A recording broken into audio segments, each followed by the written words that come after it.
강민준의 낡고 삐걱거리는 트럭이 유씨 가문의 화려한 저택으로 향하는 길 위를 달리고 있었다. 조수석에 앉은 유은서는 불안한 듯 자신의 손가락만 만지작거리는 민준의 투박한 손을 부드럽게 감쌌다. 걱정 마. 민준 씨, 다들 좋은 분들이야. 당신이 얼마나 좋은 사람인지 알게 되면 분명 좋아하실 거야. 그녀의 목소리는 따뜻했지만 그녀 자신도 그 말이 스스로를 향한 주문에 가깝다는 것을 알고 있었다. 그녀의 가족들이 사랑이나 인품보다 돈과 지위를 얼마나 중요하게 여기는 사람들이었는지를 그녀는 너무나 잘 알고 있었기 때문이다. 오늘 저녁은 유씨 가문의 수장인 그녀의 할아버지 유 회장의 칠순을 축하하는 연회였다. 중견 건설회사를 운영하며 평생 상류층으로의 진입을 꿈꿔온 할아버지에게 오늘 연회는 단순한 생일 파티가 아니었다. 그것은 정재계 유력 인사들과의 인맥을 과시하고 가문의 위상을 한 단계 더 끌어올리기 위한 중요한 비즈니스의 장이었다. 그런 자리에 자신의 유일한 손녀가 공사장 인부 남자친구를 데려온다는 사실을 과연 할아버지가 이해해 줄 수 있을까? 마침내 저택에 도착했을 때 그들의 낡은 트럭은 입구부터 늘어선 번쩍이는 외제차들 사이에서 초라한 이방인처럼 보였다. 발레 파킹 직원은 경멸적인 시선으로 그들을 위아래로 훑어보았고 저택의 거대한 문 앞에서 그들을 맞이한 친척들의 표정 역시 싸늘하기는 마찬가지였다. 연 회장 안은 온갖 보석과 명품으로 치장한 사람들로 가득했고 그 허영심 넘치는 공간 속에서 정직한 땀 냄새가 배어있는 민준의 존재는 너무나도 이질적이었다. 아니나 다를까 그들을 발견한 은서의 사촌 유아라가 과장된 미소를 지으며 다가왔다. 그녀는 머리부터 발끝까지 민준을 훑어보더니 비꼬는 투로 말했다. 어머, 은서 언니, 진짜로 이분을 데려왔네. 용기가 정말 대단하다. 저기, 성함이 강민준 씨라고 했나 하시는 일이 뭐라고 했죠? 그녀의 질문은 순수한 궁금증이 아닌 모두 앞에서 민준에게 모욕을 주기 위한 명백한 의도를 담고 있었다. 민준은 주눅 들지 않고 침착하게 대답했다. 건설 현장에서 일하고 있습니다. 그의 대답에 주변에 모여있던 친척들 사이에서 낮은 비웃음 소리가 터져 나왔다. 한 삼촌이 노골적으로 비웃으며 말했다. 건설 현장 그거 막노동꾼이라는 소리 아니냐. 아라는 박수를 치며 웃었다. 어머, 너무 로맨틱하다. 우리 은서는 진짜 왕자님을 찾았네. 그치? 그들은 민준을 가운데에 세워두고 그의 연봉과 사는 곳 그리고 부모님의 직업까지 무례하게 물어보기 시작했다. 마치 동물원의 원숭이를 구경하듯 그의 모든 것을 비웃고 조롱했다. 은서는 분노로 온몸이 떨렸지만 민준은 묵묵히 모든 것을 견뎌내고 있었다. 마침내 이 모든 소란의 중심에 있던 유 회장이 지팡이를 짚고 그들에게 다가왔다. 그는 민준에게는 눈길조차 주지 않고 은서의 팔을 거칠게 잡아 끌어 구석으로 향했다. 그는 일부러 민준이 들을 수 있도록 큰 소리로 말했다. 유은서, 내 눈에는 저런 자가 남자로 보이느냐. 손톱 밑에 낀 흙먼지 좀 봐라. 저런 자는 우리 유씨 가문의 수치다. 당장 저놈을 내보내고 내가 주선한 태증그룹 아들과의 선자리에 나가거라.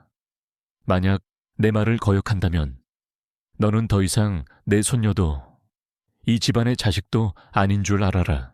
할아버지의 잔인한 최후 통첩은 은서의 마지막 희망마저 짓밟아버렸다. 그녀는 자신의 가족이 이토록 속물적이고 잔인한 사람들이었다는 사실에 깊은 환멸을 느꼈다. 그녀는 눈물이 가득 고인 눈으로 홀로 서서 모든 멸시를 견디고 있는 민준을 바라보았다. 그의 눈빛은 슬픔에 젖어 있었지만 비굴하지 않았다. 그 순간 그녀는 결심했다. 그녀의 부드러웠던 얼굴에서 모든 유약함이 사라지고 강철 같은 결의가 그 자리를 채웠다. 그녀는 할아버지의 손을 뿌리치고 다시 민준에게로 걸어갔다. 그리고는 모든 친척들이 보는 앞에서 그의 투박한 손을 굳게 잡았다. 그녀는 자신들을 경멸의 눈으로 쳐다보는 할아버지를 똑바로 마주보며 말했다. 할아버지, 이 사람이 제가 사랑하는 사람이에요. 할아버지께서 이 사람을 존중하지 못하신다면 저 또한 존중하지 않으시는 것과 같아요. 그리고 이 집안이 행복보다 돈을 더 중요하게 생각한다면 저 역시 더 이상 이 집안의 일원으로 남고 싶지 않아요. 그녀는 그 말을 끝으로 경악과 분노로 굳어버린 가족들을 뒤로 한 채 민준의 손을 이끌고 연회장을 나섰다. 화려하고 차가운 저택을 벗어나 다시 민준의 낡은 트럭에 올라탔을 때 은서는 참았던 눈물을 터뜨렸다. 그것은 슬픔의 눈물이 아니었다. 분노와 해방감이 뒤섞인 뜨거운 눈물이었다. 민준은 아무 말 없이 그녀를 자신의 품에 깊이 끌어안았다. 그들의 사랑을 지키기 위한 진짜 전쟁은 이제 막 시작되고 있었다. 강민준의 낡은 트럭은 방금 전 빠져나온 화려한 저택의 불빛을 뒤로 하고 어두운 도로 위를 달리고 있었다. 차 안에는 무거운 침묵만이 감돌았다. 유은서는 창밖으로 빠르게 스쳐 지나가는 도시의 풍경을 보며 소리 없이 눈물을 흘리고 있었고, 강민주는 굳은 얼굴로 핸들만 꽉 쥔 채 운전에만 집중하고 있었다. 자신의 존재가 그녀에게 얼마나 큰 상처와 짐이 되었는지 그는 뼈저리게 느끼고 있었다. 그의 가슴은 죄책감으로 미어지는 듯했다. 참을 수 없는 침묵을 먼저 깬 것은 민준이었다. 그의 목소리는 쇳소리처럼 거칠게 갈라져 나왔다. 은서 씨, 미안해요. 내가 괜히 가서 모든 걸 망쳐버렸어요. 나만 아니었으면 당신이 가족들하고 등지게 될 일도 없었을 텐데. 그의 자책 섞인 말에 은서는 흐르던 눈물을 닦고 고개를 돌려 그를 바라보았다. 그녀의 눈빛은 슬픔에 젖어 있었지만 그보다 더 강한 결의로 빛나고 있었다. 그런 말 하지 마요. 민준 씨 탓이 아니에요. 눈이 먼 건 그 사람들이지. 당신이 아니에요. 오늘 일로 확실해졌어요. 난 그들과는 다른 세상에서 살고 싶다는 걸. 민준은 더 이상 아무 말도 하지 않고 트럭을 한강변의 한적한 공터에 세웠다. 강 건너편에 거대한 빌딩들이 뿜어내는 현란한 불빛은 조금 전 그들이 빠져나온 허영 가득한 세계를 떠올리게 했다. 두 사람은 차에서 내려 차가운 강바람을 맞으며 강둑을 따라 나란히 걸었다. 시원한 밤 공기가 두 사람의 상처받고 뜨거워진 마음을 조금이나마 식혀주는 듯했다. 은서는 자신의 가족들이 민준에게 퍼부었던 모욕적인 말들을 떠올리며 다시 한번 가슴이 아파왔다. 알고는 있었지만 그렇게까지 잔인할 줄은 몰랐어요. 그들은 당신을 알려는 노력조차 하지 않았어. 민준은 묵묵히 그녀의 말을 들어주었다.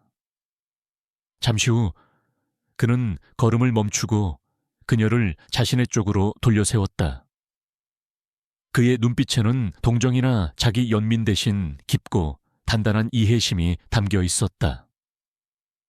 은서 씨, 당신 가족들은 두려운 거예요. 평생을 바쳐 쌓아 올린 지위와 명성을 잃게 될까봐. 그들은 나를 본 게 아니라 자신들의 세계를 위협하는 이물질을 본 거죠. 하지만 그들의 두려움이 우리를 규정하게 둘 수는 없어요. 우리를 규정하는 건 오직 우리의 사랑뿐이에요.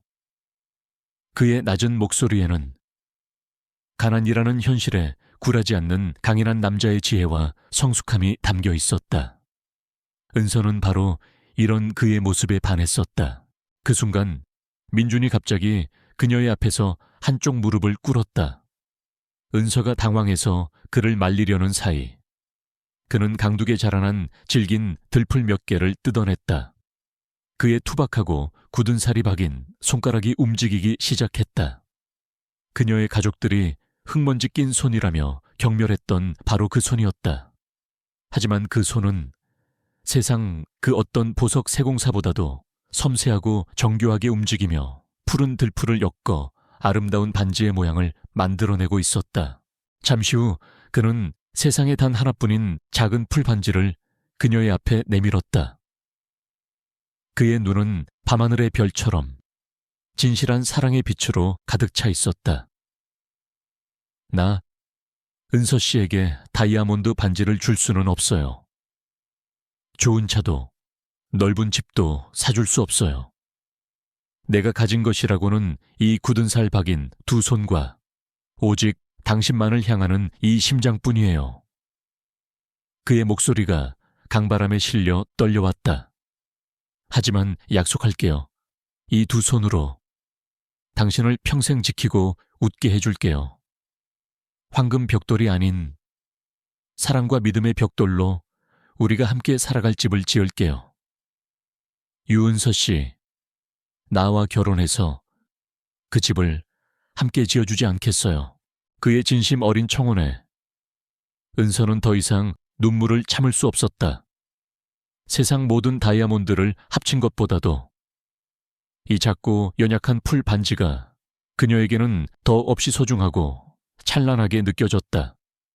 이것은 재산이나 지위가 아닌 한 남자의 인생과 진심이 담긴 약속이었다. 그녀는 눈물을 흘리며 행복에 겨워 웃으며 몇 번이고 고개를 끄덕였다.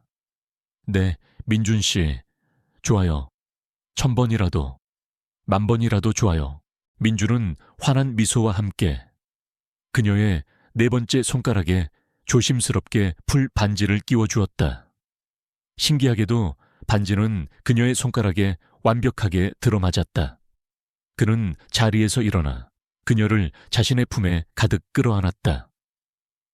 도시의 현란한 불빛 아래 두 사람은 세상에서 가장 순수하고 아름다운 사랑의 서약을 맺고 있었다. 그들의 결심은 이제 확고해졌다. 그들은 더 이상 단순한 연인이 아니었다.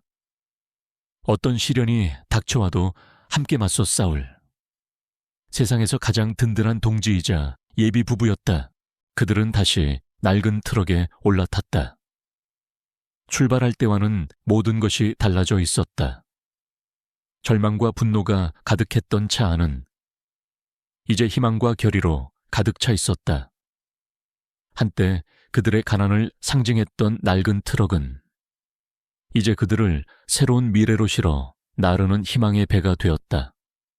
민주는 강남의 화려한 불빛을 뒤로하고 그들의 작고 소박한 동네를 향해 차를 몰았다. 그들은 모든 것을 잃었지만 동시에 모든 것을 얻었다. 그들의 진짜 인생 여정은 이제 막 시작되고 있었다. 연회가 끝난 바로 다음 날, 유은서는 약속대로 할아버지를 찾아갔다. 유 회장의 서재는 어제와 마찬가지로 차갑고 위압적인 공기로 가득 차 있었다. 그녀는 더 이상 주눅들거나 두려워하지 않았다. 그녀는 차분한 목소리로 강민준과 결혼하겠다는 자신의 결심을 다시 한번 할아버지에게 전했다. 유 회장은 격노했다. 그는 책상을 내리치며 그녀에게 마지막 기회를 주겠다고 으름장을 놓았다. 하지만 그녀의 결심은 확고했다. 결국 유 회장은 지팡이를 쥔 손을 부들부들 떨며 그녀에게 가문과의 절연을 선언했다. 이 순간부로 너는 더 이상 내 손녀가 아니다. 내 이름은 족보에서 파낼 것이고 내 유언장에서도 지워질 것이다. 네가 쓰던 모든 신용카드는 정지될 것이며 이 가문에서 단 1원도 기대하지 마라. 할아버지의 저주와도 같은 선언에 은서는 묵묵히 고개를 숙였다. 그녀는 지갑에서 신용카드와 집 열쇠를 꺼내 책상 위에 올려놓았다. 그리고는 마지막으로 허리를 숙여 인사를 하고 미련 없이 서재를 걸어 나왔다. 그 문을 나서는 순간 그녀는 유씨 가문의 딸 유은서가 아닌 오직 강민준의 아내 유은서로 다시 태어났다. 며칠 뒤 두 사람의 결혼식이 열렸다. 화려한 호텔도 수백 명의 하객도 없었다. 두 사람은 동네의 작은 구청에서 민준의 건설 현장 동료 2명을 증인으로 세우고 조촐하게 혼인 서약을 맺었다. 은서는 값비싼 웨딩드레스 대신 벼룩시장에서 직접 고른 하얀 원피스를 입었고 민준은 가장 깨끗하게 빨아입은 낡은 정장을 입었다. 그들은 자신들의 빠듯한 저축을 털어 마련한 작고 소박한 은반지를 서로의 손가락에 끼워주었다. 세상의 눈으로 보기에는 더없이 초라한 결혼식이었지만 두 사람의 얼굴에는 그 어떤 재벌가의 결혼식보다도 더 진실하고 행복한 미소가 가득했다. 그들의 신혼집은 서울의 오래된 동네 언덕 꼭대기에 위치한 작은 옥탑방이었다. 볕이 잘 들고 서울의 야경이 한눈에 내려다 보이는 작은 테라스가 딸린 낡았지만 정겨운 공간이었다. 은서와 민주는 함께 페인트를 칠하고 중고 가구점에서 헐값에 사온 가구들을 옮기며 그들의 첫 보금자리를 꾸몄다. 민주는 건설 현장에서 익힌 솜씨로 삐걱거리는 문을 고치고 낡은 싱크대를 수리했다. 은서는 작은 테라스에 화분을 가져다 놓고 그들의 가난하지만 행복한 성을 아름답게 가꾸었다. 그들에게 그 옥탑방은 세상의 편견을 피해 서로의 사랑을 지킬 수 있는 유일한 안식처였다. 하지만 현실의 벽은 높았다. 가문에서 쫓겨난 은서는 난생 처음으로 돈을 벌어야만 했다. 그녀는 자신의 전공인 미술품 복원 기술을 살리려 했지만 경력이 없는 그녀를 받아주는 곳은 없었다. 결국 그녀는 카페 아르바이트와 과외 교사 일을 하며 생활비를 벌어야 했다. 민준 역시 아내를 위해 밤낮 없이 일했다. 그는 낮에는 건설 현장에서 땀을 흘렸고 밤에는 대리운전까지 하며 돈을 벌었다. 흙먼지로 뒤덮인 채 고단한 몸을 이끌고 집으로 돌아오는 그의 유일한 낙은 옥탑방의 불빛 아래서 자신을 기다리는 은서의 미소였다. 그들의 식탁은 언제나 소박했다. 뜨거운 김치찌개와 흰쌀밥이 전부일 때도 많았다. 하지만 그들은 그 어떤 사내 진미보다도 더 맛있게 식사를 했다. 하루의 고된 일을 마친 밤, 두 사람은 작은 테라스에 나란히 앉아 캔맥주 한 캔을 나눠 마시며 서로의 어깨를 다독여 주었다. 민주는 공사 현장 근처에서 꺾어온 작은 들꽃을 은서의 머리에 꽂아주었고 은서는 그의 거친 손에 연고를 발라주었다. 그들의 사랑은 가난이라는 시련 속에서 더욱 단단하고 깊어지고 있었다. 그들에게 행복은 통장의 장호가 아닌 서로의 눈빛 속에 존재했다. 한편 그들의 옥탑방이 내려다 보이는 길 건너편, 검은색 세단 안에서 한 남자가 그들의 모습을 조용히 지켜보고 있었다. 그는 강민준의 숨겨진 비서, 초의 비서였다. 그는 누군가와 통화를 하고 있었다. 수화기 너머의 인물은 바로 민준의 아버지이자 대한민국을 움직이는 천랑그룹의 강 회장이었다. 네, 회장님, 도련님께서는 여전히 옥탑방에서 지내고 계십니다. 네, 그렇습니다. 제가 본 그 어느 때보다도 진심으로 행복해 보이십니다. 최 비서의 보고에 강 회장은 아무 말 없이 전화를 끊었다. 아들이 스스로 선택한 이 혹독한 시험이 과연 어떤 결말을 맺게 될지 그는 묵묵히 지켜볼 뿐이었다. 시련은 예고 없이 찾아왔다. 은서의 어머니가 갑자기 쓰러져 병원에 입원하게 된 것이다. 다행히 큰 병은 아니었지만 만만치 않은 병원비가 필요했다. 두 사람이 꼬박 모아온 비상금으로는 턱없이 부족했다. 은서는 다시 한번 절망감에 휩싸였다. 그때 민준이 그녀의 손을 굳게 잡았다. 그의 눈에는 두려움 대신 흔들림 없는 결의가 담겨 있었다. 걱정 마, 은서야. 방법이 있어. 내가 무슨 일이 있어도 해결할게. 나는 절대 당신을 힘들게 내버려 두지 않아.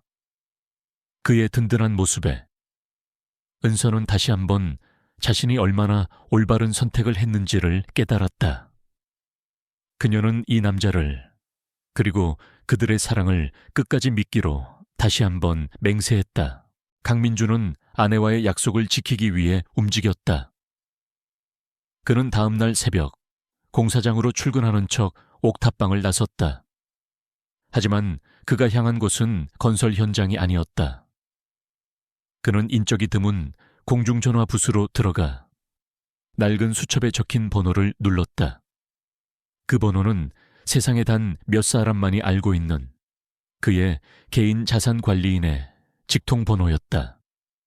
나다. 내 개인 보유 자산 중 일부를 즉시 현금화해서 내가 보내는 계좌로 익명으로 입금해. 금액은 병원비를 내고도 충분히 남을 정도로. 그의 목소리는 더 이상 어수룩한 인부의 것이 아니었다. 거대한 제국을 움직이는 자의 간결하고도 절대적인 명령이었다. 다음 날 병원을 찾아간 유은서는 의사에게서 믿을 수 없는 소식을 들었다. 익명의 후원자가 나타나 어머니의 병원비 전액을 완납하고 갔다는 것이었다. 그녀는 순간 민준을 떠올렸지만 그날 저녁 그에게 묻자 그는 그저 어깨를 으쓱하며 웃을 뿐이었다. 아, 우리 건설 회사에서 특별 보너스가 나왔어. 운이 좋았지. 그는 그렇게 둘러댔지만 은서는 그의 눈빛 속에서 진실을 읽을 수 있었다. 그녀는 더 이상 묻지 않고 그저 그의 품에 깊이 안겼다. 이 남자는 자신의 모든 것을 걸고서라도 그녀와의 약속을 지키는 사람이었다. 그녀의 사랑과 믿음은 더욱 깊어져만 갔다. 한편 유씨 가문은 축제 분위기에 휩싸여 있었다. 그들의 유성건설이 국내 굴지의 대기업인 태진그룹과 함께 대규모 리조트 단지를 건설하는 파트너로 최종 선정되기 직전이었기 때문이었다. 유 회장은 오랜 수건이 이루어졌다는 사실에 연일 싱글벙글이었다. 이 계약만 성사되면 그의 가문은 더 이상 어설픈 중견기업이 아닌 모두가 우러러보는 진정한 상류층으로 발돋움할 수 있었다. 그는 친척들을 불러 모아 파티를 열고 자신의 성공을 과시하며 은서의 어리석은 선택을 조롱했다. 그깟 막노동꾼 논팽이와 연을 끊고 내 말을 들었더라면 지금쯤 저 아이도 이 영광을 함께 누렸을 것을. 마침내 태진그룹과의 최종 계약 체결일이 밝았다. 유 회장과 그의 아들들은 잔뜩 기대에 부푼 얼굴로 태진그룹의 중역 회의실에 앉아 있었다. 잠시 후 태진그룹의 오 회장이 굳은 얼굴로 회의실에 들어섰다. 그는 의례적인 인사도 없이 차가운 목소리로 말했다. 유감스럽게 됐습니다. 유 회장님, 이번 리조트 건설 파트너십 계약은 없던 일로 해야겠습니다. 그의 갑작스러운 통보에 유 회장은 자리에서 벌떡 일어났다. 아니, 오 회장, 그게 무슨 말씀이시오? 여태까지 잘 진행되어 오지 않았소. 오 회장은 곤란한 표정으로 한숨을 쉬며 대답했다. 저보다 훨씬 더 중요하고 거스를 수 없는 파트너께서 이번 계약에 대해 재고해달라는 정중한 요청을 해오셨습니다. 저 역시 그분의 영향력을 무시할 수는 없는 노릇이라 죄송하게 됐습니다. 그의 말은 단호했고 더 이상의 설명을 거부했다. 유 회장은 망견자실한 표정으로 도대체 누가, 어떤 거대한 힘이 자신의 앞길을 막아섰는지 전혀 짐작조차 할 수 없었다. 같은 시각, 강민주는 건설 현장이 아닌 서울 시내가 한눈에 내려다 보이는 한 고층 빌딩의 비밀 사무실에 앉아 있었다. 최 비서가 그의 옆에서 방금 전의 상황을 보고했다. 도련님께서 지시하신 대로 태진그룹의 오 회장에게 저희 철랑그룹과의 오랜 파트너십을 다시 한번 상기시켜 주었습니다. 그는 즉시 메시지를 이해하고 유성건설과의 계약을 파기했습니다. 민주는 창밖을 바라보며 싸늘하게 말했다. 좋아, 이제 시작일 뿐이야. 오만함 말고는 아무것도 남지 않았을 때 그들이 얼마나 비참해지는지 내 눈으로 직접 보고 싶으니까. 그의 눈빛은 더 이상 순박한 청년의 것이 아니었다. 모든 것을 빼앗을 수 있는 냉혹한 포식자의 눈빛이었다. 태진그룹과의 계약 파기 소문은 순식간에 주식시장에 퍼져나갔다. 유성건설의 주가는 하루아침에 폭락하기 시작했다. 거대 프로젝트만 믿고 거액의 대출을 내주었던 은행들은 당장 대출금 상환을 압박해왔다. 유성건설이 진행하던 다른 소규모 공사 현장의 하청업체들은 공사 대금을 받지 못할 것을 우려해 모두 작업을 중단해버렸다. 회사는 순식간에 자금 유동성 위기에 빠졌고 사방에서 비명이 터져 나오기 시작했다. 유 회장은 패닉 상태에 빠졌다. 그는 평생을 바쳐 쌓아온 자신의 인맥을 총동원해 정치인, 은행가, 다른 기업 총수들에게 전화를 걸어 도움을 청했다. 하지만 어찌 된 일인지 모두가 약속이라도 한 듯 그를 외면했다. 아무도 그를 도와주지 않았고 아무도 그 이유를 설명해 주지 않았다. 유씨 가문이 보이지 않는 거대한 힘에 의해 철저히 고립되고 있다는 사실을 그는 공포 속에서 깨닫고 있었다. 오만했던 늙은 사자는 이제 이빨 빠진 채 철창에 갇혀 절규하고 있었다. 유성건설의 거대한 저택거실은 이제 막 장례를 치른 집처럼 무겁고 절망적인 공기로 가득 차 있었다. 며칠 전까지만 해도 오만함으로 가득 차 있던 유 회장은 이제 모든 것을 잃은 폐잔병처럼 넋이 나간 채 소파에 주저앉아 있었다. 회사는 부도 직전이었고 집 밖에는 빚쟁이들이 진을 치고 있었다. 친척들은 서로에게 책임을 떠넘기며 삿대질을 하거나 앞으로의 생계를 걱정하며 울부짖었다. 그야말로 아비규환이었다. 그 혼란의 중심에서 유아라는 이 모든 불행의 원인을 희생양에게 돌리기로 마음먹었다. 그녀는 자리에서 벌떡 일어나 날카로운 목소리로 외쳤다. 이게 다 그 재수없는 유은서 때문이야. 걔가 그 거지 같은 놈팽이를 우리 집안에 끌어들인 후부터 모든 게 잘못되기 시작했어. 그 계집애가 우리 가문에 저주를 내린 거라고. 그녀의 미신적이고 비논리적인 비난에 이성을 잃고 절망에 빠져 있던 다른 가족들은 기다렸다는 듯이 동조하기 시작했다. 그래, 모든 것은 유은서 때문이다. 자신들의 경영 실패와 탐욕이 아닌 가문을 등진 그 아이의 저주 때문이라고 믿는 것이 그들에게는 더 견디기 쉬운 진실이었다.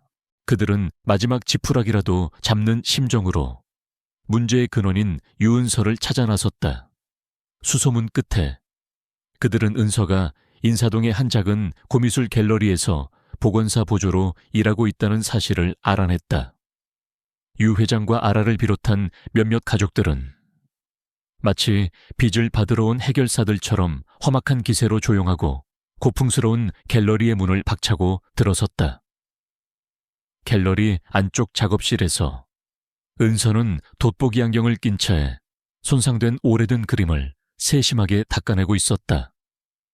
그녀는 자신의 기술을 살릴 수 있는 이 소박한 일에 만족하며 조용한 평화를 누리고 있었다.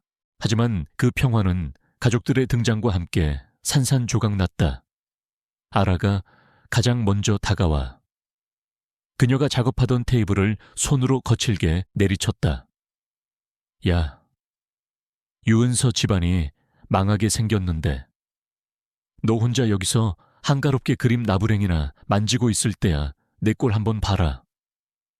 정말 한심하고 가련하다. 그녀의 목소리는 경멸과 조롱으로 가득 차 있었다. 갤러리 관장이 놀라 달려왔지만 유씨 가문의 막무가내 행태에 아무 말도 하지 못하고 안절부절 못할 뿐이었다. 이어서 유 회장이 예전의 위엄은 온데간데 없는 초라한 모습으로 입을 열었다. 그는 사과 대신 원망 섞인 목소리로 그녀를 비난했다. 네 고집이, 네 어리석은 선택이 우리 모두를 이 지경으로 만들었다. 은서야, 이제라도 네 잘못을 뉘우치고 가문을 위해 속죄할 기회를 주마. 아라가 그 말을 받아 마치 자비라도 베푸는 듯한 역겨운 미소를 지으며 말했다. 할아버지께서 널 용서해 주시겠대. 다시 우리 가족으로 받아주겠다는 말이야. 단, 조건이 있어. 그녀가 내건 조건은 잔인하고도 모욕적이었다. 지금 당장 그 쓸모없는 내 남편 놈이랑 이혼해. 그리고 우리를 대신해서 태진그룹 오 회장님을 찾아가서 빌어. 내 눈물이든 내 젊음이든 뭐든 이용해서 그분의 마음을 돌려놓으란 말이야. 그게 지금 네가 우리 가문을 위해 할 수 있는 유일한 가치다. 그들은 그녀의 사랑과 결혼을 비웃고 그녀 자신을 한낱 거래의 도구로 취급하고 있었다. 그 순간 유은서의 내면에서 무언가가 완전히 변했다. 그녀는 조용히 손에 들고 있던 복원 도구를 내려놓았다. 그리고는 천천히 고개를 들어 자신의 가족이었던 그들을 바라보았다. 그녀의 눈빛에는 더 이상 슬픔이나 순종은 없었다. 오직 경멸과 환멸에서 비롯된 얼음 같은 냉소만이 가득했다. 그녀의 목소리는 놀라울 정도로 차분하고 단호했다. 제 남편은 쓸모없는 사람이 아니에요. 제가 아는 그 누구보다도 명예로운 사람이죠. 제가 보기에 정말로 쓸모없는 것은 두 분의 그 끝없는 탐욕과 오만함 뿐이네요. 그녀는 자리에서 일어섰다. 당신들은 제게 도움을 청하러 온 게 아니에요. 언제나 그랬던 것처럼 저를 이용하러 온 거죠. 당신들의 무능함으로 망쳐놓은 회사를 구하기 위해 저를 팔아넘기려는 거잖아요. 그녀는 아라와 할아버지를 차례로 쏘아보았다. 제 대답은 아니오입니다. 저는 제 남편과 헤어지지 않을 겁니다. 그리고 당신들을 위해 누구에게도 빌지 않을 거예요. 당신들이 만든 지옥이니 당신들이 직접 기어 나오세요. 그녀의 서늘한 분노와 날카로운 말에 유씨 가족들은 난생 처음 보는 그녀의 모습에 충격을 받아 아무 말도 하지 못했다. 아라가 분에 못 이겨 그녀에게 손찌검을 하려던 순간 갤러리 관장이 그들 앞을 막아서며 소리쳤다. 여기서 당장 나가주십시오. 경찰을 부르기 전에 결국 그들은 아무 소득도 없이 오히려 더 큰 굴욕감만을 아는 채 쫓겨나듯 갤러리를 떠났다. 그들의 마지막 희망은 그들 자신이 내뱉은 모욕의 말과 함께 산산조각 나버렸다. 그날 밤 은서는 민준에게 낮에 있었던 일을 모두 털어놓았다. 그녀의 목소리는 떨리고 있었지만 그 눈빛은 그 어느 때보다 단단했다. 그들이 곧 모든 것을 잃게 될 거야. 그런데 나는 아무것도 하지 않았어. 그녀의 목소리에는 한때 가족이었던 이들에 대한 약간의 슬픔이 묻어났다. 민주는 그런 그녀를 자신의 품에 깊이 안아주었다. 당신은 옳은 일을 한 거야. 당신 자신과 우리를 위해 당당히 맞선 거잖아. 나는 그런 당신이 너무나 자랑스러워. 그 순간 민주는 자신의 시험이 끝났음을 직감했다. 그녀는 가문의 부와 지위 대신 가난한 자신과의 사랑을 택했다. 그것도 그들이 가장 비참한 상황에 처했을 때조차 흔들리지 않았다. 그녀의 사랑은 진짜였다. 이제 이 길고 긴 연극을 끝낼 시간이 되었다. 그는 아내를 더 이상 힘들고 가난한 현실 속에 내버려 둘 수 없었다. 그는 결심했다. 그는 미스터리하고 자신감 넘치는 그녀가 한 번도 본 적 없는 눈빛으로 그녀에게 말했다. 은서야, 다음 주에 자선 갈라가 하나 있어. 철랑그룹에서 주최하는 거야. 내가 운 좋게 티켓 2장을 구했는데 우리 같이 가볼까? 강민준의 갑작스러운 제안에 유은서는 혼란스러웠다. 갈라요, 민준 씨. 그곳은 대한민국에서 가장 VVIP들만 초대되는 자선 파티예요. 우리가 어떻게 그런 곳에 티켓을 구해요? 그리고 설사 간다고 해도 우리에겐 입고 갈 옷도 없는걸요. 그녀의 말은 당연한 현실이었다. 하루하루 생활비를 걱정해야 하는 그들에게 하룻밤에 수천만 원이 오가는 자선 갈라는 다른 세상의 이야기일 뿐이었다. 하지만 민주는 그저 자신감 넘치는 미소를 지을 뿐이었다. 그의 눈빛은 이전과는 다른 무언가 신비로운 확신으로 가득 차 있었다. 모든 건 내가 다 준비해뒀어요. 그냥 나만 믿고 따라와 줘요. 은서 씨, 한편 유 씨 가문은 그야말로 파산 직전의 지옥도를 경험하고 있었다. 회사는 당장 다음 주에 돌아오는 어음을 막지 못하면 최종 부도 처리될 위기였다. 바로 그때 기적처럼 한 장의 초대장이 날아들었다. 그것은 바로 재계의 전설로만 불리는 철랑그룹에서 주최하는 철랑의 밤, 자선 갈라의 초대장이었다. 왜 망해가는 자신들에게 이런 초대장이 왔는지 의아했지만 그들에게는 이것이 하늘이 내린 마지막 동아줄이었다. 유 회장은 생각했다. 만약 철랑그룹의 강 회장에게 5분만이라도 독대할 기회를 얻는다면 이 위기를 벗어날 수 있을지도 몰라. 그들은 남은 모든 자금과 인맥을 끌어모아 갈래 참석할 준비를 시작했다. 파산 직전의 상황에서도 그들은 결코 남들에게 초라한 모습을 보일 수 없었다.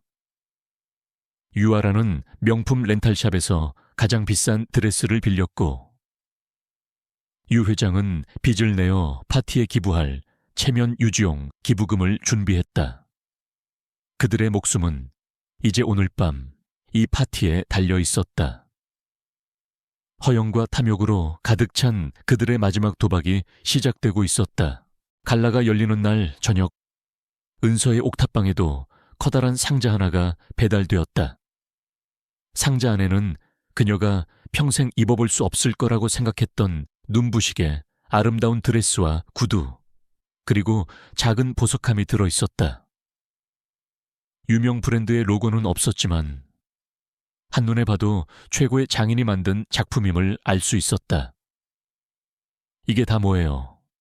민준 씨 그녀의 놀란 물음에 민준은 그저 친구가 잠시 빌려준 거야 라며 웃어넘겼다. 그 역시 평소의 작업복이 아닌 그의 몸에 완벽하게 맞는 최고급 맞춤 정장을 입고 있었다. 가난한 건설 노동자의 모습은 온데간데 없고 마치 숨겨진 귀족 같은 기품이 그에게서 흘러나왔다. 갈라가 열리는 호텔은 그야말로 부와 권력의 성이었다. 수많은 카메라 플래시와 레드카펫, 그리고 대한민국을 움직이는 모든 명사들이 그곳에 모여 있었다. 유씨 가문 사람들은 애써 당당한 척하며 파티장에 들어섰지만 이미 그들의 위기 소문은 파다하게 퍼져 있었고 예전의 지인들은 그들을 노골적으로 피했다. 바로 그때 연 회장의 모든 사람들이 숨을 멈췄다. 입구에 선 한 쌍의 남녀 때문이었다. 완벽한 정장을 입은 남자와 밤하늘의 별처럼 빛나는 드레스를 입은 여자, 강민준과 유은서였다. 두 사람의 등장은 그 자체로 사건이었다. 그들의 압도적인 모습에 사람들은 그들이 어느 가문에 숨겨진 자제일 것이라고 수군거렸다. 그 광경을 목격한 유씨 가문 사람들은 경악을 금치 못했다. 특히 유아라는 질투와 분노에 휩싸여 그들에게 달려갔다. 너희들이 어떻게 여기에 들어왔어? 이 옷이랑 보석은 다 어디서 훔친 거야? 당장 우리 눈앞에서 사라지지 못해. 그녀의 천박한 외침에 주변 사람들의 시선이 쏠렸다. 유 회장 역시 네가 감히 이 신성한 곳에 그 거지를 데리고 와서 가문의 명예를 더럽히느냐 며 노성을 터뜨렸다. 그것이 그들이 은서와 민준에게 퍼부을 수 있는 마지막 모욕이었다. 민준은 더 이상 참지 않았다. 그는 은서를 자신의 등 뒤로 보호하며 이전과는 완전히 다른 차갑고 위험 있는 눈빛으로 그들을 마주 보았다.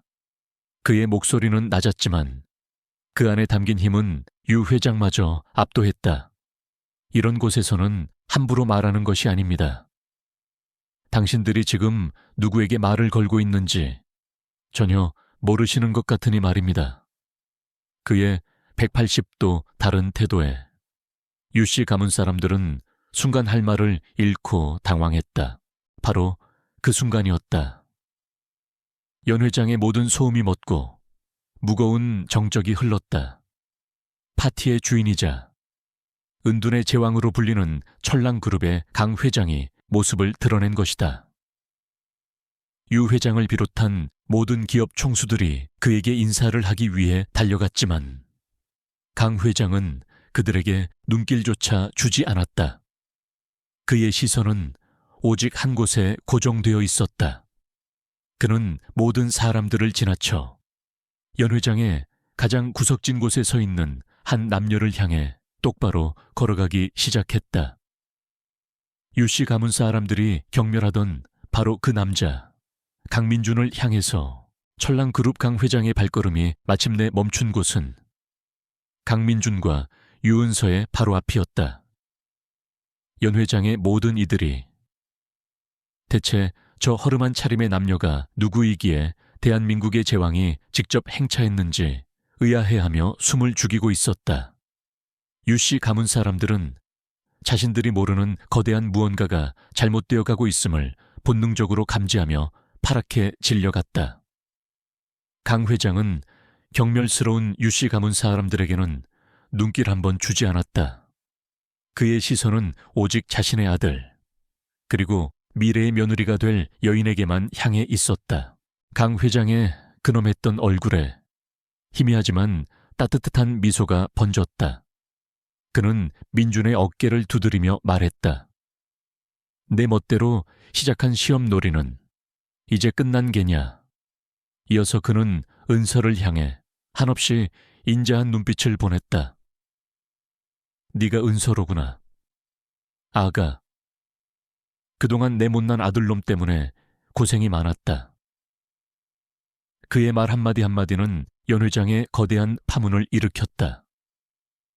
시험 아들 사람들은 믿을 수 없다는 듯이 수군거리기 시작했다. 강 회장은 곁에 있던 수행 비서에게서 마이크를 건네받았다.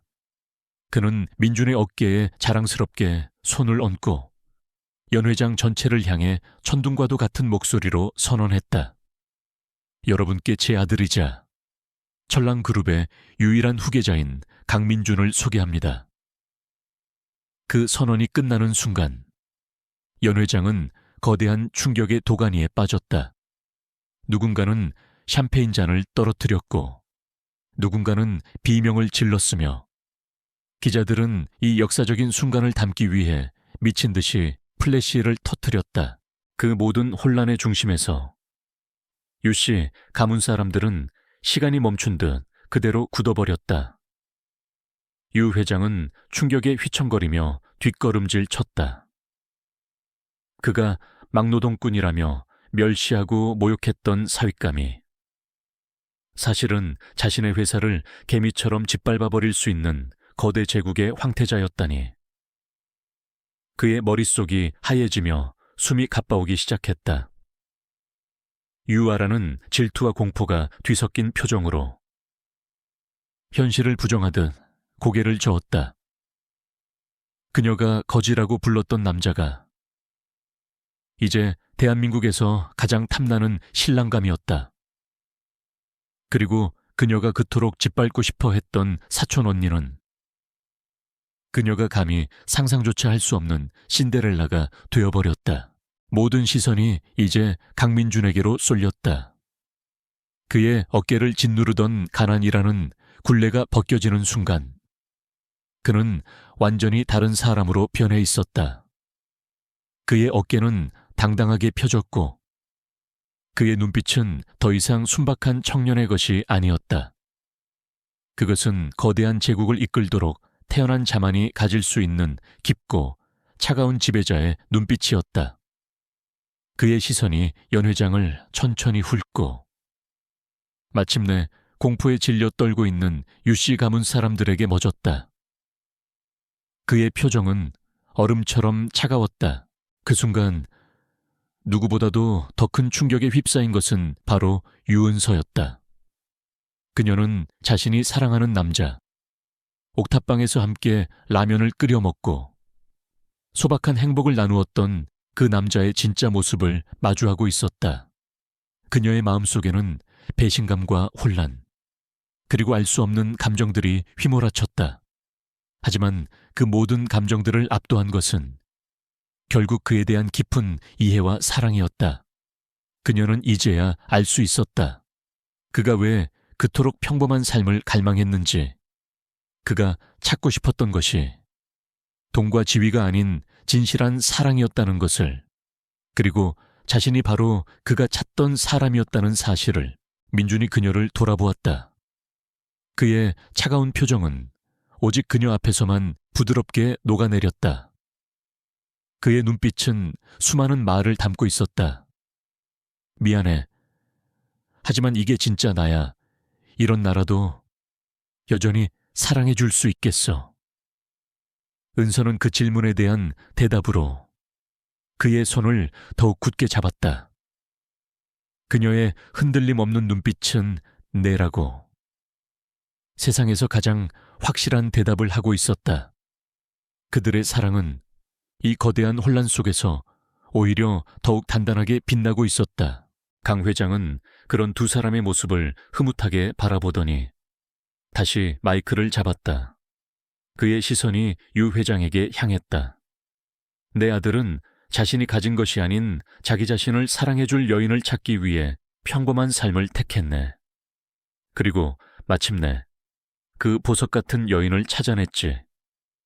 그는 은서를 보며 만족스럽게 고개를 끄덕였다. 이어서 그의 목소리가 싸늘하게 가라앉았다. 그리고 그 과정에서 누가 진짜이고 누가 가짜인지도 명확하게 알게 되었네. 유성건설, 요즘 사업이 어렵다고 들었네만 참으로 안타까운 일이야. 그 나지막한 한마디는 유씨 가문에 내려진 공식적인 사형 선고였다. 이제 연 회장의 주인공은 완벽하게 바뀌어 있었다. 조금 전까지만 해도 무시당하던 두 사람은 이제 세상의 중심에 서 있었다. 대한민국에서 가장 힘 있는 사람들이 그들에게 축하와 아첨의 인사를 건네기 위해 줄을 서기 시작했다. 민주는 은서의 손을 굳게 잡은 채 그 모든 인사를 받았다. 그는 새로운 왕이었고 그녀는 그의 여왕이었다. 연 회장의 가장 구석진 곳, 조금 전까지만 해도 자신들이 세상의 중심이라 착각했던 유씨 가문 사람들은 이제 아무도 거들떠보지 않는 투명인간이 되어 자신들이 모욕했던 두 사람이 모두에게 숭배받는 모습을 망견자실하게 지켜볼 뿐이었다. 강민준의 정체가 밝혀진 후 연 회장의 공기는 완전히 뒤바뀌었다. 조금 전까지만 해도 유씨 가문 주위를 맴돌며 아첨하던 사람들은 이제 그들을 마치 전염병 환자처럼 피하며 멀찌감치 떨어져 수군거렸다. 그들의 모든 관심은 이제 새로운 권력의 중심이 된 강민준과 유은서에게로 향했다. 대한민국의 내로라 하는 재벌, 총수들과 정치인들이 두 사람에게 인사를 건네고 눈도장을 찍기 위해 길게 줄을 서는 진풍경이 펼쳐졌다. 유씨 가문 사람들은 그 모든 광경을 자신들의 세상이었던 연 회장의 가장 구석진 곳에서 완벽한 이방인이 되어 망연자실하게 지켜봐야만 했다. 어느 정도 축하 인사가 정리되자 민준의 차갑고 날카로운 시선이 다시 유씨 가문 사람들에게로 향했다. 그는 은서의 손을 잡고 그들을 향해 천천히 걸어갔다. 모세의 기적처럼 사람들이 경외심을 담아 그들 부부의 앞길을 열어주었다. 그가 다가올수록 유씨 가문 사람들의 얼굴은 공포로 하얗게 질려갔다. 그의 몸에서 뿜어져 나오는 압도적인 위압감은 그들이 알던 어수룩한 청년의 것이 아니었다. 그것은 거대한 제국을 지배하는 젊은 왕의 기운이었다. 가장 먼저 정신을 차린 유 회장이 떨리는 목소리로 입을 열었다. 그의 목소리는 애처로울 정도로 비굴했다. 서방, 아니, 총수. 이건 뭔가 오해가 있었던 게야. 우리가 자네의 정체를 알았더라면 절대 그런 무례를 범하지 않았을 걸세. 그는 어떻게든 이 상황을 수습해보려 애썼지만 민주는 그의 말을 차갑게 끊어버렸다. 그의 입에는 서늘한 미소가 걸려 있었다. 오해라고요. 그의 목소리는 크지 않았지만 주변의 모든 소음을 잠재우는 힘이 있었다. 제가 막노동꾼이라고 불렸을 때도 오해였습니까? 제가 당신들 가문의 수치라고 불렸을 때도요. 제 아내가 저를 택했다는 이유만으로 집에서 쫓겨났을 때도 그 모든 것이 오해였습니까? 그는 이어서 마지막 결정타를 날렸다. 태진그룹이 왜 계약을 파기했는지 궁금하시겠죠? 모든 은행이 왜 당신들을 외면했는지도요. 그건 불운이 아니었습니다. 유 회장님, 바로 저였습니다. 그의 직접적인 고백은 유씨 가문 사람들이 가지고 있던 마지막 희망의 불씨마저 꺼뜨려 버렸다. 이것은 우연이 아니었다. 명백한 심판이었다. 그 사실을 깨닫는 순간 그들의 오만했던 가면은 완전히 벗겨지고 그 자리에 추악하고 비굴한 본성이 드러나기 시작했다. 유 회장은 금방이라도 쓰러질 것처럼 휘청거리며 민준의 팔을 잡으려 애썼다. 네, 내 아들 같은 사위, 이 늙은이가 눈이 멀었었네. 나는 처음부터 자네가 범상치 않은 인물임을 알고 있었네. 제발 은서를 봐서라도 이 가문을 살려주게. 유아라의 변신은 그 중에서도 가장 극적이었다. 조금 전까지만 해도 도끼를 품고 있던 그녀는 이제 눈물 콧물을 흘리며 은서의 옆에 매달렸다. 언니, 내가 잘못했어. 언니가 이렇게 훌륭한 분을 만난 게 너무 질투나서 그랬어. 제발 강서방님께 우리를 용서해달라고 말 좀 해줘. 우린 가족이잖아. 다른 친척들 역시 약속이라도 한 듯 민준의 숨겨진 기품과 은서의 선견지명을 칭송하며 자신들의 죄를 용서해달라고 애원하기 시작했다. 은서는 이 역겨운 광경을 차가운 눈으로 지켜보았다. 그녀는 어떤 통쾌함도 느끼지 못했다. 그저 깊은 연민과 혐오감만이 느껴질 뿐이었다. 자신들이 필요 없어지자 헌신짝처럼 내버렸던 가족이라는 이름을 이제 와서 자신들의 목숨을 구걸하기 위한 도구로 사용하는 그들의 모습이 그녀는 너무나도 가련했다. 그녀는 아라의 손을 차갑게 뿌리치고 한 걸음 뒤로 물러섰다. 민주는 그들의 비굴한 애원에 아무런 반응도 보이지 않았다. 대신 그는 오직 자신의 아내만을 바라보았다. 그의 눈빛은 한없이 부드러웠다. 그는 모두가 보는 앞에서 이 모든 상황의 결정권을 그녀에게 넘겨주었다. 그것은 그의 힘이 곧 그녀의 힘이며 그녀의 결정이 곧 자신의 결정이라는 것을 세상에 공표하는 행위였다. 그는 복수의 순간마저 그녀를 위한 선물로 만들어주고 있었다. 연 회장의 모든 시선이 이제 유은서에게로 쏠렸다. 그녀의 입술 끝에서 한 가문의 운명이 결정될 터였다.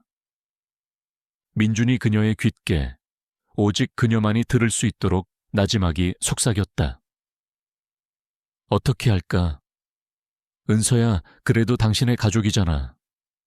그들의 운명은 이제 당신 손에 달려 있어. 조금 전까지 멸시받던 가문의 이단아는 이제 그녀를 버렸던 모든 이들의 생사여탈권을 쥔 절대적인 심판자가 되어 있었다. 그녀는 침묵 속에서 자신을 향해 애원하는 그 비굴한 얼굴들을 하나씩 천천히 눈에 담았다. 연 회장은 숨막히는 정적에 휩싸였다. 강민준의 마지막 질문은 유씨 가문 사람들의 목에 겨눠진 차가운 칼날과도 같았다. 그들은 일제히 유은서를 향해 마치 마지막 구원이라도 바라는 죄수처럼 애원하고 갈망하는 눈빛을 보냈다. 조금 전까지만 해도 벌레 보듯 혐오하던 바로 그 눈으로. 유 회장은 떨리는 목소리로 그녀의 이름을 불렀다. 은서야, 내 하나뿐인 손녀야. 유아라 역시 울면서 그녀의 옷자락에 매달렸다. 언니, 제발, 우린 가족이잖아. 언니가 한마디만 해주면 되잖아. 은서는 그들의 비굴한 모습을 어떤 감정도 담지 않은 텅 빈 눈으로 내려다보았다. 그녀의 머릿속에는 지난 세월의 기억들이 주마등처럼 스쳐 지나갔다. 어릴 적 할아버지의 무릎에 앉아 재롱을 부리던 기억, 사촌 동생과 인형 놀이를 하던 기억, 그 모든 따뜻했던 기억들은 불과 몇 시간 전 그들이 자신의 남편에게 퍼부었던 잔인한 모욕과 경멸의 말들 아래 산산조각 나버렸다. 그녀는 깨달았다. 그들이 사랑했던 것은 손녀 유은서가 아니었다. 그들의 말을 잘 듣는 가문의 이익을 위한 도구로서의 유은서였을 뿐이다. 마침내 그녀가 입을 열었다. 그녀의 목소리는 분노도 통쾌함도 아닌 깊은 슬픔과 체념이 담겨 있어 오히려 더 잔인하게 들렸다. 할아버지께서는 제게 늘 사람의 가치는 인품에 있다고 가르치셨습니다. 하지만 오늘 할아버지께서는 사람의 가치를 오직 통장의 장으로만 판단하신다는 것을 제게 보여주셨습니다. 지금 저에게 구하는 그 사랑은 손녀를 향한 것이 아니라 천랑그룹 후계자의 아내를 향한 것이겠지요. 그런 사랑은 저도 드릴 수가 없습니다. 그녀는 이어 자신에게 매달려 있는 아라를 내려다보았다. 아라야, 넌 언제나 내가 가진 걸 부러워했지. 이제 다 가져. 유씨 가문의 이름도, 저 거대한 저택도, 그 안의 모든 추억까지도. 난 이제 아무것도 필요 없으니까. 마지막으로 그녀는 자신을 둘러싼 모든 친척들을 향해 마지막 판결을 내렸다. 제가 제 남편에 대한 사랑 말고는 아무것도 가진 것이 없었을 때, 여러분은 제게 경멸 말고는 아무것도 주지 않았습니다. 이제 제가 모든 것을 가지게 되자 여러분은 제게 사랑을 구걸하는군요. 죄송하지만 여러분의 그 사랑은 이제 제게 아무런 가치가 없습니다. 그녀는 깊게 숨을 들이마셨다. 저는 복수하지 않을 겁니다. 여러분이 제게 저지른 모든 일들을 저는 용서하겠습니다. 그 미움을 간직하는 것은 결국 제 자신의 행복을 좀먹는 일일 테니까요. 그녀의 용서한다는 말에 유씨 가문 사람들의 얼굴에 잠시 화색이 돌았다. 하지만 그 희망은 그녀의 다음 말 한마디에 곧바로 절망으로 바뀌었다. 하지만 용서가 결과에 대한 책임을 없애주는 것은 아닙니다. 유성건설의 몰락은 여러분의 탐욕과 오만함이 불러온 당연한 결과입니다. 저는 그 회사를 구하기 위해 손가락 하나 까딱하지 않을 겁니다. 여러분이 저지른 선택의 결과를 여러분 스스로 책임지세요. 그것이 여러분이 배워야 할 마지막 교훈일 테니까요. 그것은 그 어떤 저주보다도 더 무서운 선고였다. 은서의 결정에 유씨 가문 사람들은 그대로 바닥에 주저앉아 오열했다. 민주는 그런 그들을 차가운 연민의 눈으로 한번 쳐다본 뒤 아내의 어깨를 감싸 안고 그곳을 빠져나왔다. 연 회장의 사람들은 그들의 뒷모습을 보며 수군거렸다.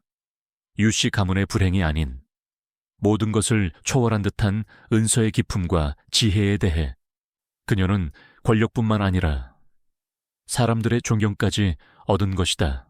민준과 은서는 호텔의 다른 스위트룸으로 안내되었다. 그곳에는 강 회장이 따뜻한 미소로 그들을 기다리고 있었다. 어렵고도 현명한 결정이었다.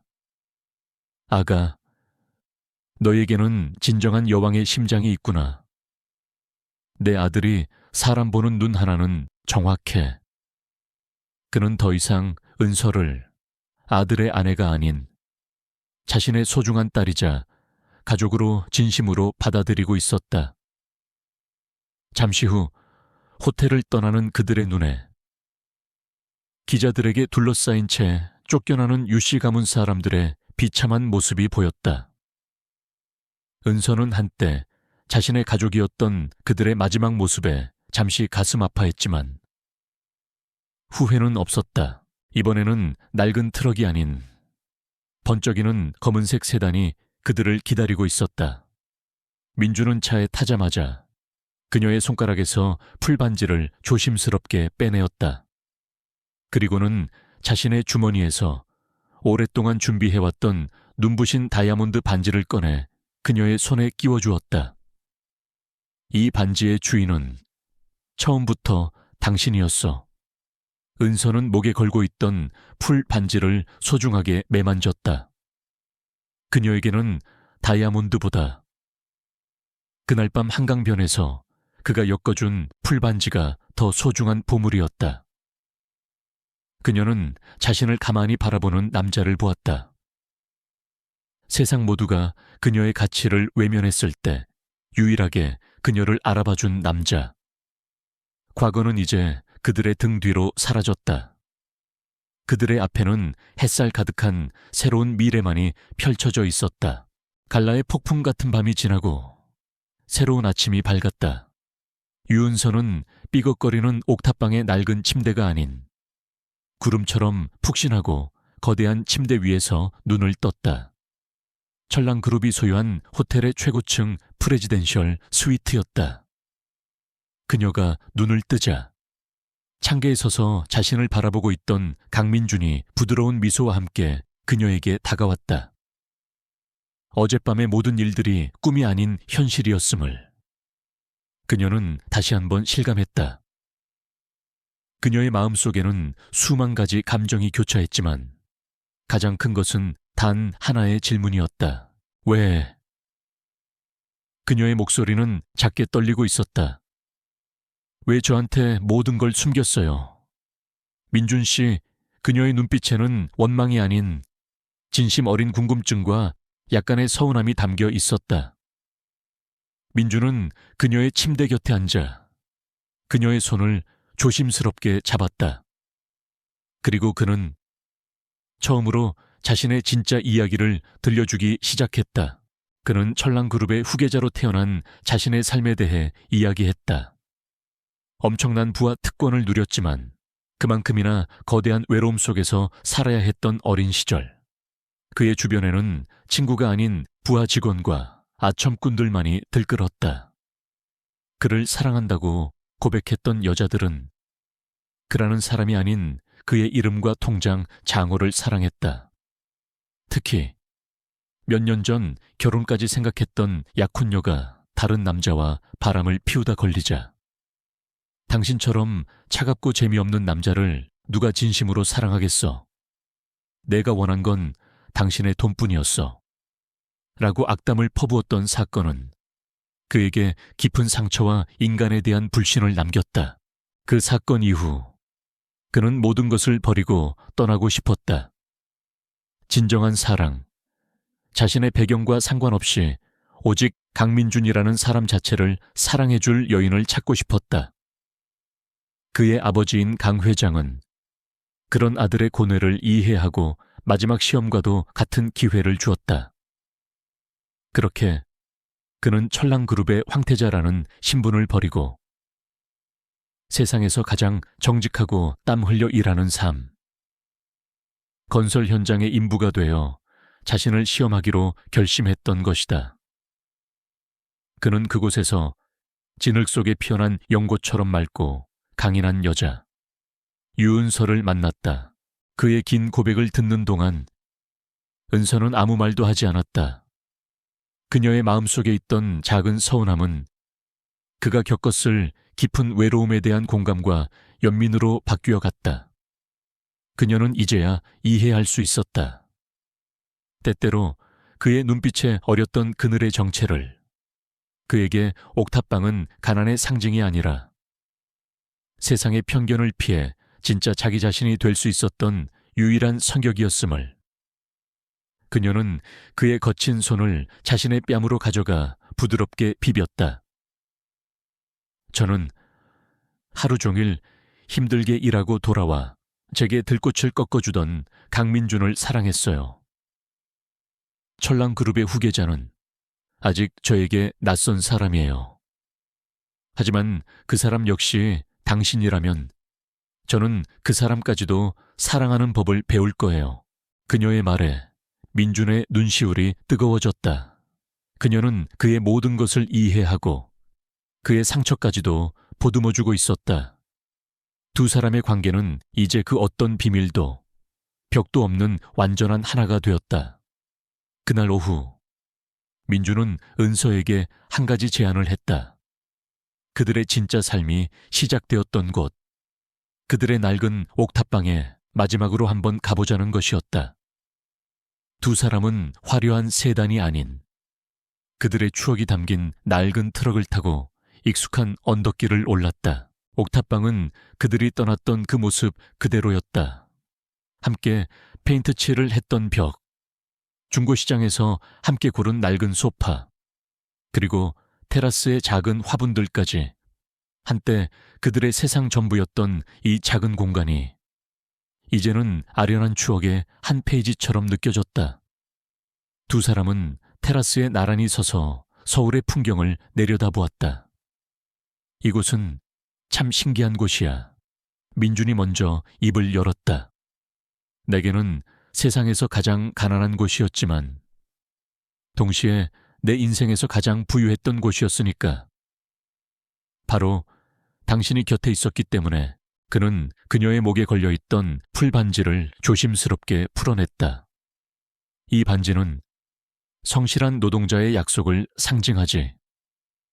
이어서 그는 그녀의 손가락에 끼워진 다이아몬드 반지를 어루만졌다. 그리고 이 반지는 강력한 후계자의 약속을 상징하고, 그는 두 개의 반지를 자신의 손바닥 위에 올려놓았다. 하지만 약속의 본질은 같아. 언제나 어떤 모습으로든 당신만을 사랑하겠다는 나의 약속. 그의 말에 은서는 행복한 미소를 지으며 그의 어깨에 기댔다. 그들은 옥탑방의 문을 잠그고 마지막으로 그곳을 나섰다. 그들은 이 집을 팔지 않고 그들의 사랑이 시작된 성지처럼 영원히 간직하기로 했다. 트럭에 다시 올라탔을 때 은서가 물었다. 이제 우리는 어디로 가요? 민주는 그녀의 손을 잡고 더없이 따뜻한 미소를 지으며 대답했다. 집으로, 우리의 진짜 집으로. 목적지는 정해지지 않았지만 그 의미는 분명했다. 집은 그들이 함께 있는 곳이었다. 그들은 각자의 과거를 뒤로하고 이제 완전한 하나가 되어 공유된 미래를 향해 나아가고 있었다. 그로부터 2년의 시간이 흘렀다. 강민준과 유은서의 사랑은 대한민국 재계에 새로운 역사를 쓰고 있었다. 오늘 서울의 중심부에는 철랑그룹이 전액 후원하는 거대한 복합문화공간, 철랑아트센터가 화려하게 문을 열었다. 그리고 그곳의 초대관장으로 취임식 단상에 선 인물은 바로 유은서였다. 그녀는 더 이상 누군가의 아내나 며느리가 아닌 자신의 분야에서 전문성을 인정받는, 존경받는 리더로서 대중 앞에 섰다. 그녀는 자신의 경험을 바탕으로 재능은 있지만 기회가 없었던 가난한 예술가들을 후원하고 국민들의 문화생활을 풍요롭게 만들겠다는 비전을 발표했다.